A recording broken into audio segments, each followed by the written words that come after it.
Hello, everyone, and welcome to our morning, or actually our afternoon now, plenary session. I'm hoping that you've been enjoying the summit so far. There's been a ton and a half of learning just now in all of the simultaneous sessions. So hopefully you've had the chance to check those out. If not, the recordings will be available later on. We're going to be starting our plenary session, Human Rights Equity for Individuals with Sickle Cell Disease panel shortly. I'm going to introduce your moderator for this session. That's Dr. Madeline Verhofstadt. Dr. Madeline Verhofstadt is an associate professor in the Division of Hematology and Thromboembolism at McMaster. She's the director of the Adult Hemoglobinopathy Program at the McMaster University Medical Center and the Chief of Medicine at St. Joseph's Hamilton. He completed specialty training in internal medicine and hematology at McMaster University, followed by specialized training in sickle cell disease and thalassemia in Boston. In addition to clinical work, she is the consultant laboratory hematologist for the Red Cell Disorders Laboratory, Hamilton Regional Laboratory Medicine Program. Dr. Verhofstadt has worked to establish sickle cell disease clinical guidelines with the American Society of Hematology, the European Rare Best Practices Group, the Canadian Hemoglobinopathy Association, and the Ontario Ministry of Health. We heard a little bit about some of that work earlier this morning. She's passionate about health equity, advocacy, mentorship, and capacity building. So you're going to be in very good hands with Dr. Verhofstadt as your moderator for this session, and I'll turn things over to her now. Thank you so much, Dr. Ryan, for the lovely introduction, and it's my great pleasure to be part of this session today. We have two speakers, which will then be followed by a Q&A session, and I'll introduce first our speaker, Ms. Lila Refaie. She was called to the bar in 2012 and joined Arch Disability Law Center in July 2017 as a staff lawyer, offering legal services related to disability rights to persons with disabilities across Ontario. Since 2019, she is the bilingual intake lawyer and student programs lead at Arch, providing legal services in both English and French. In addition to providing direct legal services to persons with disabilities, she also delivers public legal education and presentations to members of the legal profession and Arch's communities on a variety of topics. Before joining Arch, she was a staff lawyer at a community legal clinic in Prescott Russell, practicing poverty law. She also briefly practiced family law and immigration law. Throughout her legal career, Lila has appeared before several administrative tribunals, the Superior Court of Justice, and the Divisional Court. Thank you so much for joining us today, Lila, and we look forward to your talk. Hi, thank you so much. I'm just going to share my screen here for the PowerPoint before I get started. Okay, thank you again, Dr. Verhofstadt, for that great introduction. So today, I'm going to be just having a quick presentation about human rights and disability from a legal perspective. So I should mention, I did have, one of my students was supposed to also join us, but unfortunately was not able to, so it would just be myself today. So I just wanted to give you a brief overview of what we're going to talk about today. First, I'm just going to give you a brief overview of who Arch is, as many of you or some of you may not know who we are or be aware that we exist. And then we'll get into a bit more details about your rights under the Human Rights Code, including, what is discrimination and what are service providers specifically duties to accommodate persons with disabilities. So just to start us off about who Arch is. So we are a specialty legal clinic and we practice exclusively in disability rights law.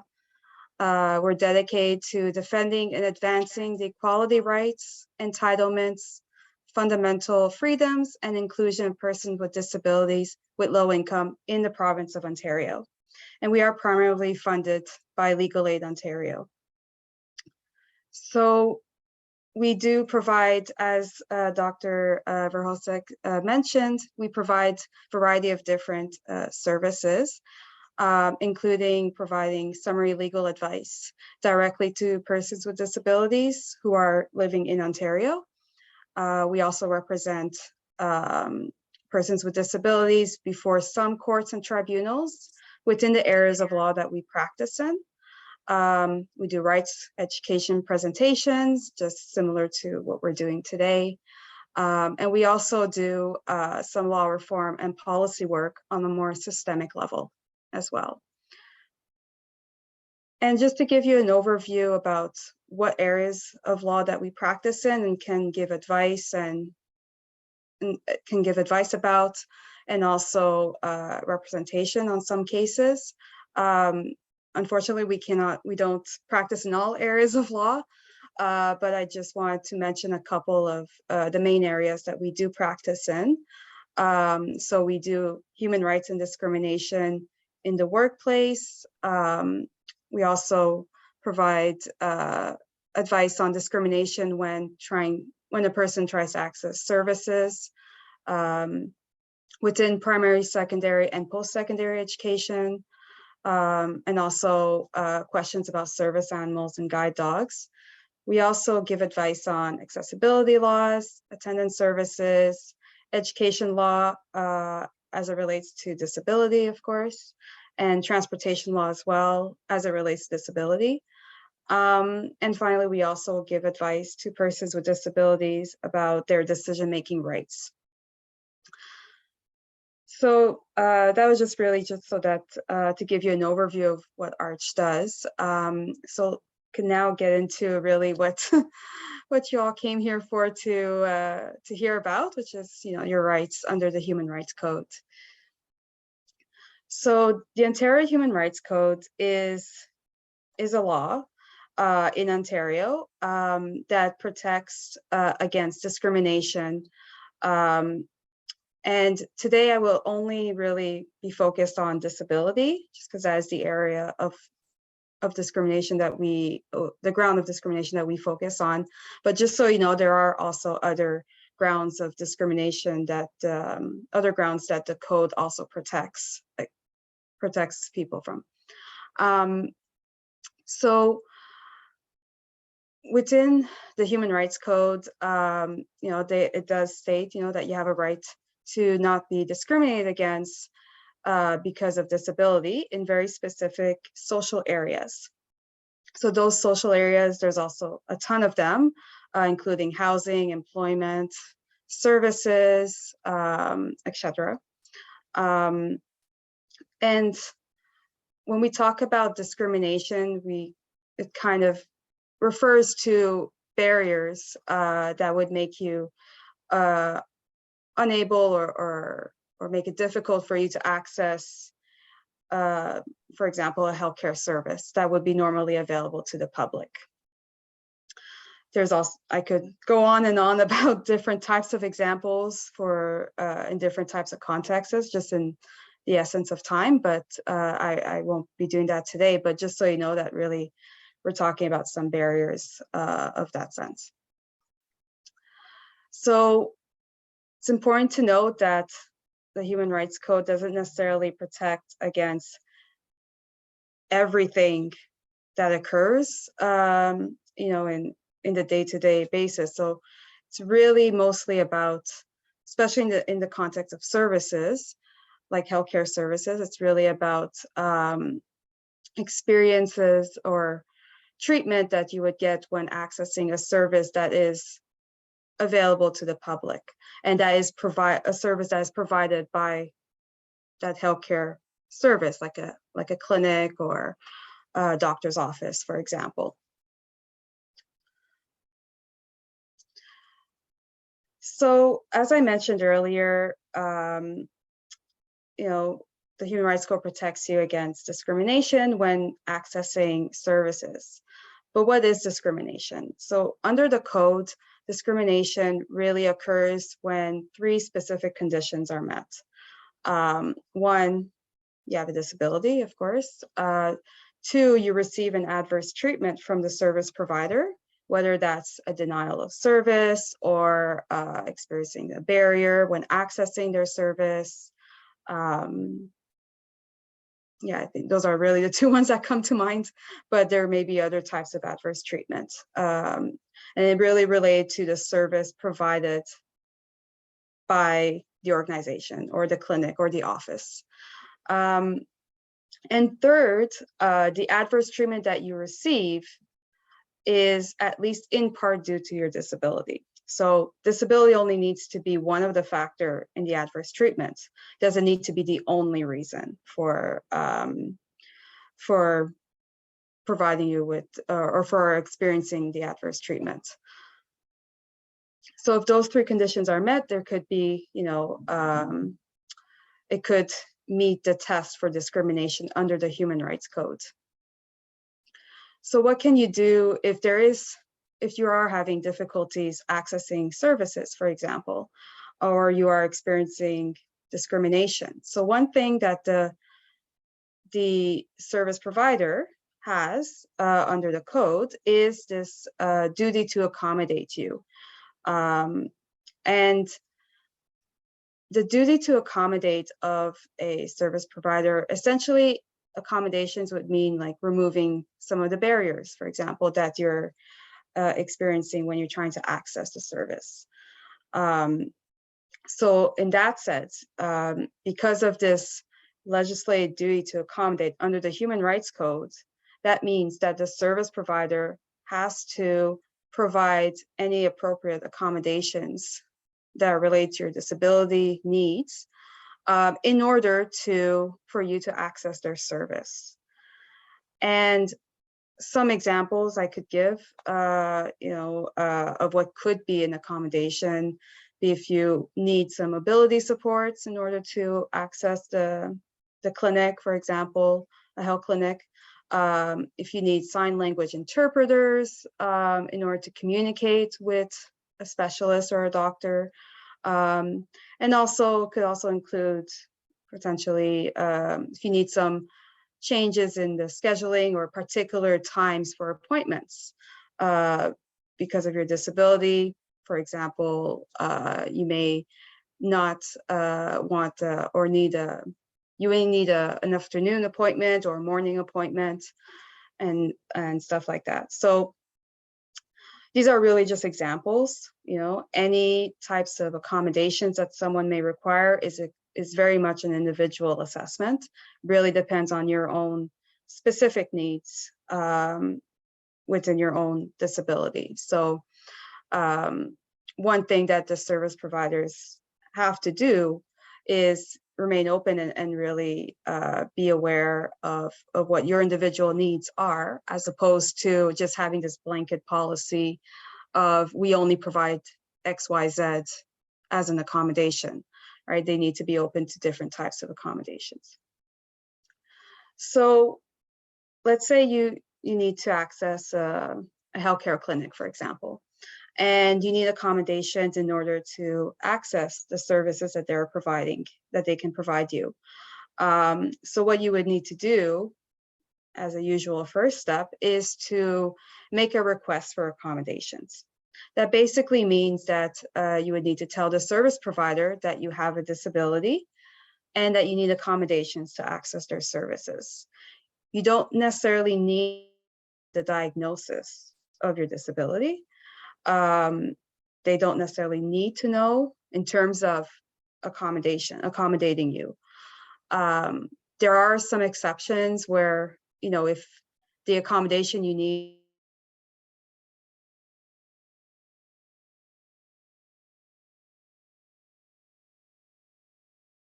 the accommodation, and that organization, that third-party organization can only provide support if the person qualifies for their services. So they have to confirm the nature of disability. So there may be situations like that you may need to disclose the nature of your disability, but for the most part, there is no such requirement to disclose that. However, on the flip side,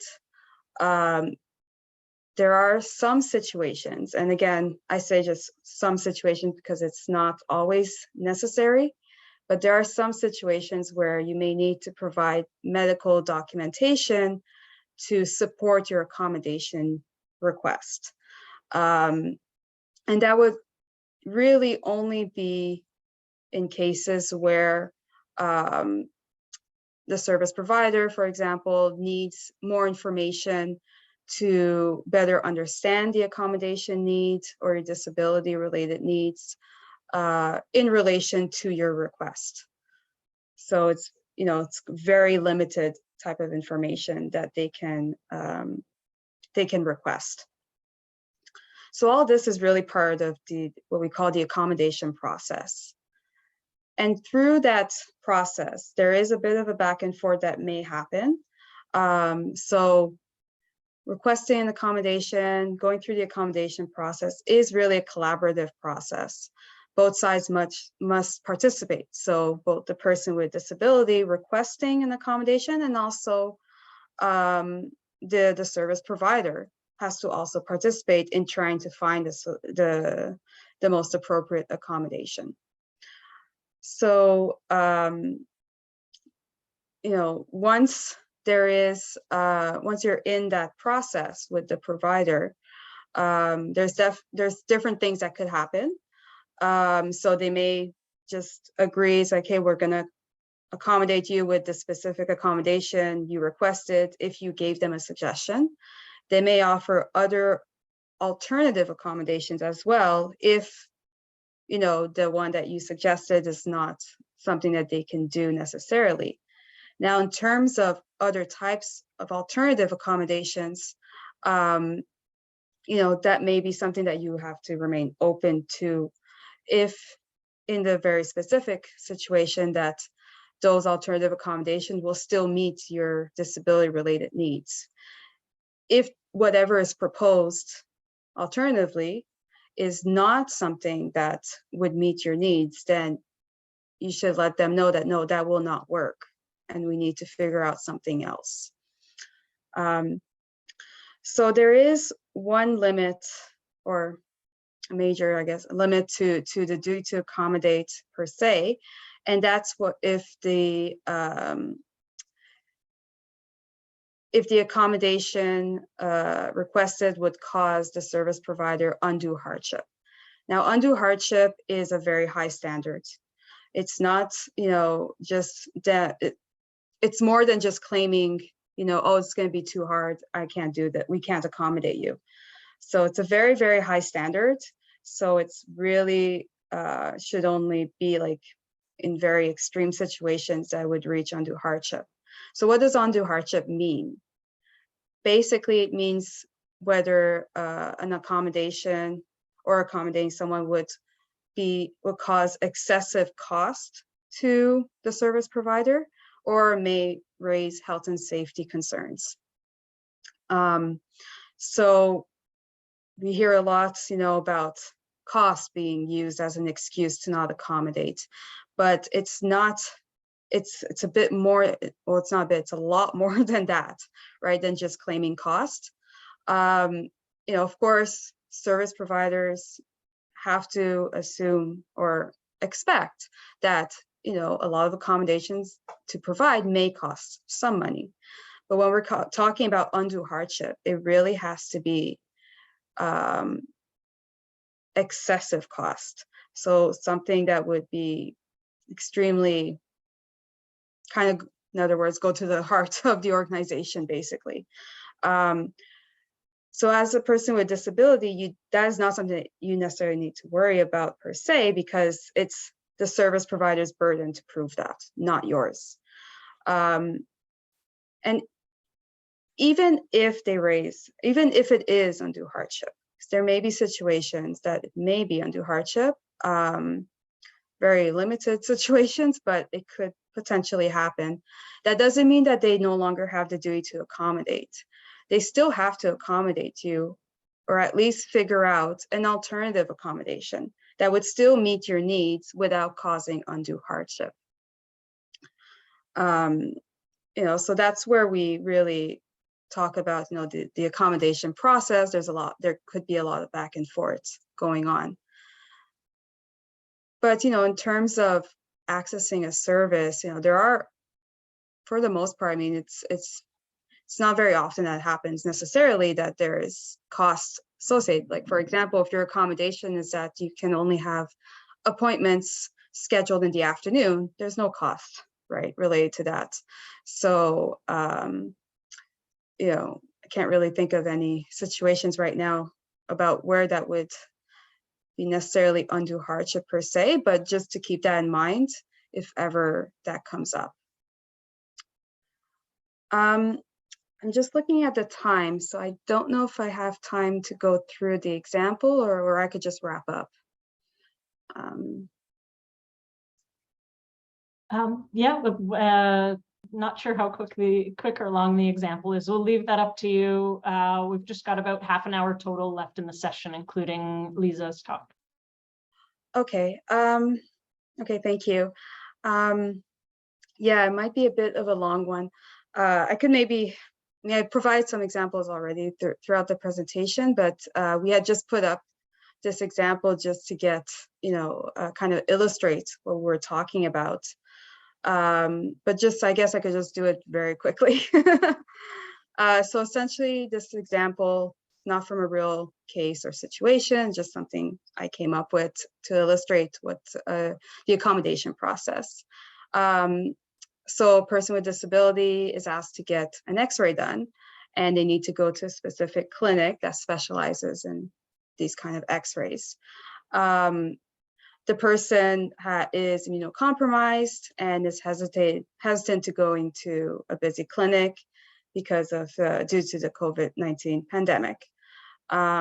So when they contact the clinic to schedule an appointment, the clinic offers them a 2 o'clock appointment the next day in the afternoon. So in this term, in this situation, the person with disability may feel like because of their disability, they may want an accommodation and see if there is a different scheduling that they can do in order to be able to still go to this clinic, get the X-ray done while meeting their accommodation needs due to the fact that they're immunocompromised. And they want to limit any possible exposure to COVID-19, for instance. So they tell that to the person, to the clinic while they're talking on the phone. And the clinic does tell them, well, we cannot obviously ensure that there would be nobody or it won't be busy at 2 o'clock in the afternoon. So what they do instead is that they offer an alternative accommodation. Would be, listen, why don't you come the very first appointment in the day? Usually there's not anybody else booked at that time, so it will meet those needs of not being around in a busy clinic around a lot of people. So that's kind of an example of kind of a little bit the back and forth that can happen when requesting accommodations, when trying to access a service, for instance.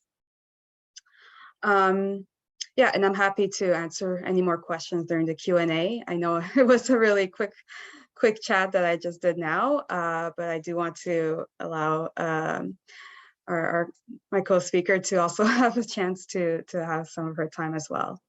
But thank you. Thank you so very much, Lila. That was a fantastic overview.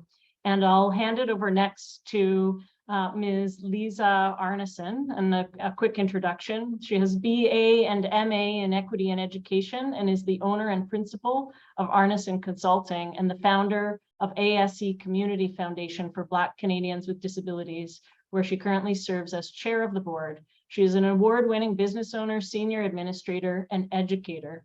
Her career spans over 30 years of leadership and advocacy in critical social and organizational transformation areas, including education equity with specific attention to anti-Black racism, disability justice, and accommodations. She has served as inaugural Assistant Dean of Students, Community Outreach, and International Experience at the University of Toronto, Scarborough campus, founded the Tri-Mentoring Program at Toronto Metropolitan University, and adjunct professor at Ontario Tech University. She volunteers her time as a subject expert within community committees, including as a grant reviewer and also a panelist on working groups, including the ICES People's Panel, Race and Ethnicity Data Framework. Most importantly, Liza is a mother, grandmother, authentic storyteller, mentor, and unapologetic change agent. Over to you. Mute. And hello, everyone. I'm just going to share my screen and you should be able to hear me. No, that's not my screen.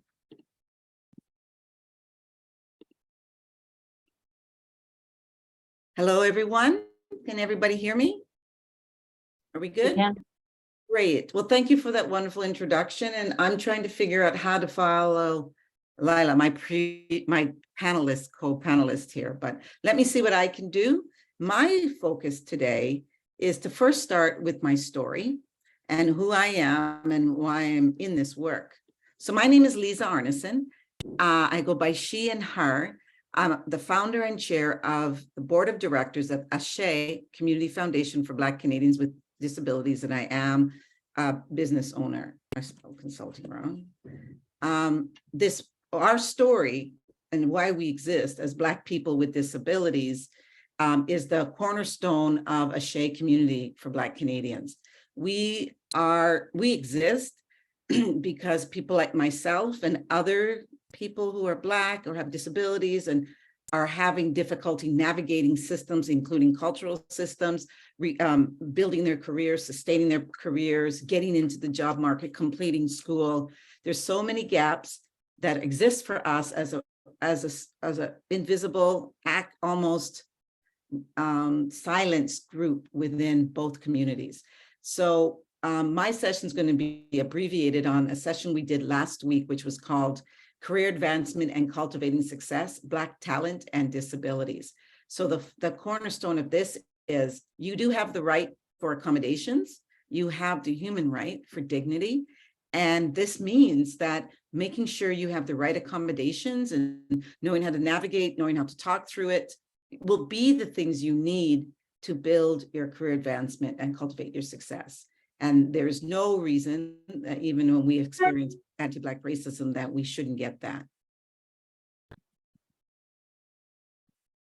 One of the things I forgot was just an acknowledgement of where I am and where ASHE is. We are, I think there was a land acknowledgement at the beginning, but we are on the Mississauga of the credits and Anishinaabe at Chippewa and Haudenosaunee and Wendat peoples and all other First Nations, Inuit and Métis people. Right now, we acknowledge that Toronto is covered by Treaty 13 with the Mississauga credits and the Williams Treaty. And we also acknowledge all the treaty people, including all settlers, migrants, and those of us who came here involuntarily, particularly as a result of the transatlantic slave trade. So we pay tribute to our ancestors of African origin. And I needed to put that in because we look at the work that we do through culture, the lens of the African diaspora and the diversity within it. So let's talk about Blackness, disability, and employment. Black people with disability navigate daily experiences of anti-Black racism, ableism, gender-based discrimination, other forms of oppression in the workplace almost on a daily basis. And if you're sickle cell, if you're working with people with sickle cell, it's not just the sickle cell, it's the combination of those experiences. And we want to make sure that people understand and also understand when we talk about anti-Black racism, that this is from the Ontario government, is deeply entrenched in Canadian institutions, their policies and their practices, that it is either functionally or normalized or rendered totally invisible in the larger white society, somewhat like ableism is. Anti-Black racism is manifested in all systems of the ecosystem, with particular marginalization of African Canadians, meaning anybody of African descent. And this includes all the other areas that lowers our opportunities. And by what I speak about is intersectionality. So some people are aware or not aware, have heard this word. Intersectionality is a concept that describes in which systems of inequality, based on race, gender, ethnicity, and all of those intersect to create unique dynamics and effects of the person. So we can't just talk about disability. We can't just talk about medical. We have to talk about the whole person and how society sees them and treats them, how their own community sees them and treats them. This is one of my most influential activists from the 60s and the 70s. There is no single, this is Audre Lorde, there's no such thing as a single issue struggle because we do not live a single issue life. So the reason I bring that out is everything that we do at Ashay, everything you should think about in your life is that you're a whole person, and the whole person needs to be considered in your care, in your accommodations, and in your struggles to be a full participant in society. So Black people right now, according to Stats Canada, Black people with disabilities face the lowest unemployment and the lowest underemployment rates in Canada. And many of you may have not known that, but that's the recent stats that have come out. We heard that was given to us through the Director of Employment and Social Development Canada. This is significant. And what that's saying is there is an intersection definitely between Blackness, the way we are treated as Black people, and how we are treated as persons with disabilities. And my favorite quote from Audre Lorde is, "The master's tools will never dismantle the master's house. They will never enable us to bring about genuine change." So what this means is we're using the same systems, including the systems of disability, that do not understand the Black experience, the African experience, the transatlantic experience, or understand what it's like to be a Black person in the world. And if we don't start to talk intersectionally about that, we'll always never be fully accommodated, fully understood, or have the full privileges of everybody in society. Our realities. According to the research we've been doing, including we just completed a research project for Employment and Social Development Canada on the capacity building of organizations. And one of the strongest realities and things that we expect that people should understand right now, work is very precarious, part-time, entry-level, contract-based, and non-managerial.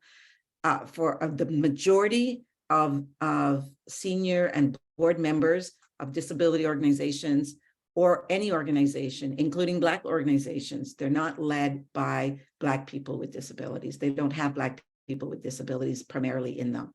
There's a lot of unpaid volunteerism and subject experts, like they call on us to speak, they call on you to participate, but there's no honorarium or appreciation for your lived experience. And that brings us into pay equity and fair compensation. Many times we forget that pay equity means an intentional effort to ensure that when the people are hired, or we are hired, or you are hired, that you're not at the bottom scale and that you're not put in low-level kind of jobs because of an expectation you can't do it. And fair compensation means if you're paying us for our lived experience and our talk, you need to pay for that. The other things people complain about that are Black and have disabilities are workplace surveillance all the time, being on, like, making one mistake and you feel like you're out. We feel that as Black people, and this is another layer, that's why we don't want to disclose. Lack of representation across these areas, fear of disclosing disabilities because of loss of future jobs, future growth opportunities, and exclusion. So we talk about your rights, but the fear as a Black person, on top of the fear of being a woman, and then add the fear of being a person with disabilities. And I've had the reality that growth opportunities shifted. Difficulty navigating accessibility supports and funding. We find it even more difficult because we experience anti-Black racism to access accommodations. And I wonder if you find the same. And so we're expecting processes and accommodations to include and to understand where there may be other layers of discrimination in the process. There's all these myths about us with disabilities that we can only do that basic job. We need to just get them a job, and that we're not as productive because of disability, which we all know is absolutely not true, because we have a whole list of very unique talents that we gained from managing disability, from managing all the things we have to do, including multiple appointments, etc. So we can continue career advancement. We're not seen as leaders, and we're often excluded from what we call stretch opportunities, which is those taps on the shoulders at work. Did you want to be on this committee? Oh, do you want to join us at this retreat? We'd love to have your input, or even just promotions without even applying. We're not in that club, and we need to be let in the club, and there need to be more sponsorships beyond even just mentoring and coaching. We talked about pay equity, limited professional skills and leadership development. There isn't a lot of intersectional programming that look at race, disability, gender, LGBTQ status, and age. And we need to see more of those. Accommodations and accessibility. There isn't a lot of culturally relevant disability supports led by Black people with disabilities, which is why we have a national organization. There's a lot of bias embedded in work cultures and communities. Accessibility processes can be very invasive and dehumanizing. So very interested in the presentation before me. Inclusive design, like what is it? And how can we ensure or encourage our employer to do this? They don't seem to understand that every limitation has an individualized accommodation. And there's too much pressure to disclose. This is what we have done so far, which is capacity building research project, the intersection of race and disability.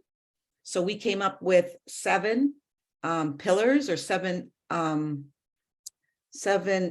engagement themes that we felt other areas, whether it's funding, whether it's healthcare, whether it's the government, whether it's the benefits like tax benefits that they need to consider, that overall, the people that we interviewed across Canada that were Black and racialized highlighted the importance and the lack of mentorship, leadership, and development for us as a community, that we're not actually on the radar, and we don't have the keys to the clubs that sit at these tables and make these decisions. That's why conferences like this are essential.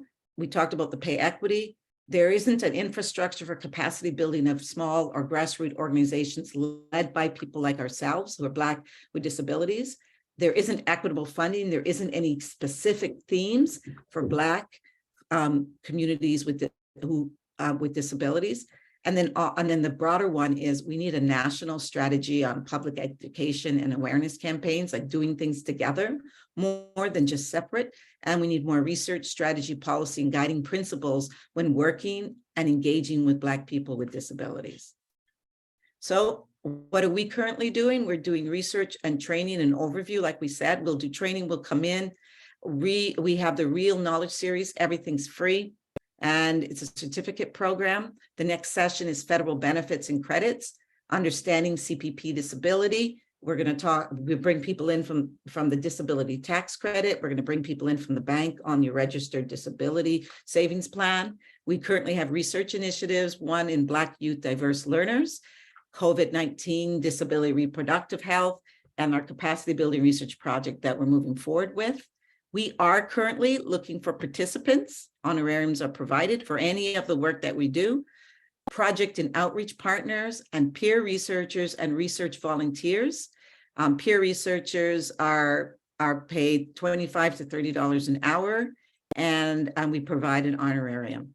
So we want to tell you thank you so much. I look forward to your questions and having you connect with us soon. Fantastic. Thank you so much, Liza. And once again, thank you to Lila Refaie for her presentation as well. We now have about 10 minutes for questions, and we've got a few excellent questions that have been popping into the Q&A box. So I'll start with the first one, which I think can go to both of you. Lila, you've really looked at this from an accommodations in healthcare standpoint primarily, and Liza from an accommodations in the workplace. But I think this goes to both of you. Who decides what is and what is not a disability? Is it doctors? Can human rights code apply even if your doctor says that sickle cell disease is not a disability? Do you want to take that first, Lila, and then over to Liza? Yeah, absolutely. So under the Human Rights Code, if I could just explain a little bit, is there is a definition of what would be considered a disability under the code, and it's a very large definition. I don't think we have time to go through all the different actual definition, the different components, but it is a very large, definitely a very large, definition. So it could include a variety of different types of disabilities, including sickle cell and others. I think for the most part, what is excluded would be like something that is very, very temporary, like you, I guess like a broken arm, for example, from a fall or something like that. But for the most part, I think most types of disabilities would qualify. But in terms of, that's really from a human rights perspective, and we're not really, in terms of whether or not it's a doctor that can determine that or not, like they don't necessarily would, at least from a human rights perspective, determine yes or no it's a disability under the Human Rights Code. That's not a doctor's job, really, because that's more of a legal question. But what I will say, and maybe my co-panelists may have also other things to add as well to this, but what I will say is that, if when you're asking for accommodations due to disability, and the service provider or whoever is that you're asking is requesting medical documentation, usually that includes a letter from your doctor that would say something to the effect of, due to their disability, without necessarily having to name it, due to their disability, they require the following accommodations, for example. So that's one thing. And from the other side, more the legal side of determining if a disability would fall under the definition, if there is a disagreement with the service provider, employer, or whoever, usually the next step would be, legally speaking, would be to potentially start an application at the Human Rights Tribunal, and that may become part of the analysis from the Human Rights Tribunal to determine, does the person's disability fall under the definition of disability under the Human Rights Code? And that would depend on a number of factors, which may include, some reports or letters from their doctor, and or a specialist as well that could also weigh in. I hope that answers a little bit the question from our side. Thank you. Anything to add there, Lisa? Oh, definitely, because I'm not a lawyer. I don't have to be careful what I say, right? I'm a user of the services. So, yes, according to what you said, sickle cell would be covered under the code. Your doctor is saying it is not a disability. I'm not sure what definition your doctor uses, but I would have some issues with your doctor and question him and have him write that in your file. So, and I always tell them, okay, write that in my file, that it's not a disability. And that's what I would do. And everything they tell me they won't do, I just say, write it in my file. Because then they behave a little differently.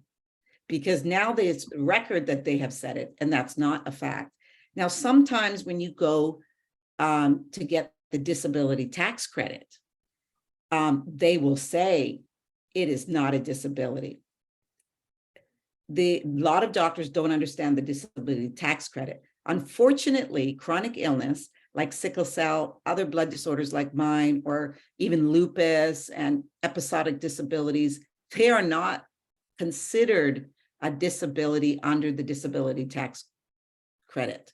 So if it's a tax credit where the doctor said no, it's that the likelihood of you getting it just for sickle cell is not going to happen. But if you have anxiety and depression, would most of us have attached to chronic illnesses and pain, you'll be more likely to get it for that. There is actually I'm on the disability tax credit committee for the federal government. And so we're raising this, I will raise it as a Black person as well, is that a lot of doctors just flat out tell us no, even no to letters to get accommodation. And I always say, put it in my file. And then they'll give it to you because they don't want to have to justify to the ethics board or the physicians. And your doctor, Madeline, you can actually answer that question. So that's the answer. The answer is we need to work together to advocate for sickle cell and other of the chronic illnesses that the federal government doesn't consider a disability, but it is a disability and is entitled to accommodations. You don't have to say you have sickle cell. The doctor just has to say, they can list your limitations and the accommodations. That's all your employer should get. Right, Lila? Yeah, absolutely. I completely agree. Thank you for adding that as well. Yeah, and bringing up the context of the disability tax credit, which is then federal, but also as well, many of us participating are in Ontario and qualifying for disability support payments as well has been a challenge that a number of people with sickle cell have encountered, and in not having a clear pathway to getting that coverage. So it really spans not only navigating healthcare with a disability and navigating work with a disability, but how do you ensure that you can access those supports, those financial supports that are meant to be there for people with disabilities if you're encountering barriers and questions to even whether folks are classifying sickle cell as a disability. I think, kind of building on that, I think this next question is an excellent one. Are accommodations only determined by healthcare providers, or can they be self-identified by the person with disability? Do you want to start there, Liza? Oh, well, I'm shaking my head because Lila's going to give you the legal thing, which is a great panel. We should do this again. I'm going to tell you, you have the right, and you must, and they have to understand the dignity of the person, and the individual knows what works best with them. The doctor can recommend and can suggest, and the best thing to do is to try different accommodations, is to try different things. And then when you find the thing that works, your doctor should support that, and so should your employer. Yeah, I just want to echo Lisa's response. That's exactly, very close to what I was going to mention as well, right? Sure, your doctor can be of assistance in identifying what accommodations you may need, but again, like, it's really about the person and what they feel that they need. From a legal perspective, that's what it is as well. Like, it's an individual assessment. The person can identify themselves, like, no, I need this to be able to do my job or to access a service, etc. It doesn't have to be a doctor too. It could be you go to a social worker, or you go to a learning specialist, an ADHD clinic, and they explain to you what your limitations are. That goes to your doctor's file, but you can also use their suggestion, which I always suggest if you have any resources and can have somebody sit with you individually and work through what works best for you anywhere, which is what ASHE would like to do as well for the community. And we're creating a national hub. So hopefully there'll be people available that can answer those questions.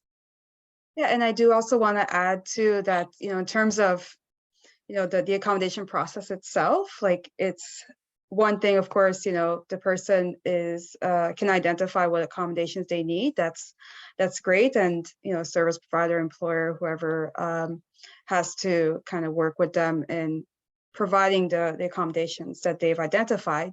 But it's also important to know that there may be situations where you're not sure what accommodations you need. You just know you need accommodations.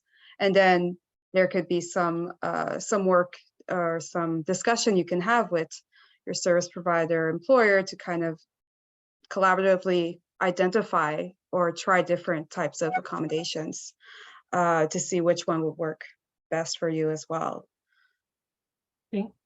Thank you for that. And I think we'll hopefully squeeze in one last quick question here from the audience. What kinds of work accommodations can people with sickle cell disease, an episodic illness, ask for, especially if experiencing alongside racism and caregiving and any other protected identities? I'm going to start, if that's okay. On our website, we have linked to an American source that breaks it down by the disease or what disability you have. It actually tells you what the limitations may be for that person, and then what are accommodations for the workplace. So you can reach out to me, or you can reach out to Ashay, and we're happy to send that to you. But in overall, chronic illness, it would be working from home, it would be flexible hours, it'd be multiple breaks, it would be quiet space to work, it might be changes in the space where you work, it could be the way instructions are given, because you might, like I get a flare because my autoimmune and my brain is kind of foggy, which they all witnessed this morning and yesterday. You know, there's so many things, but you have to identify where the challenges are and where the need for where the limitation is. That's the word you want to learn, and what accommodations fits best. And there are a lot that you can try that aren't hard for the employer. Mm-hmm. Mm-hmm.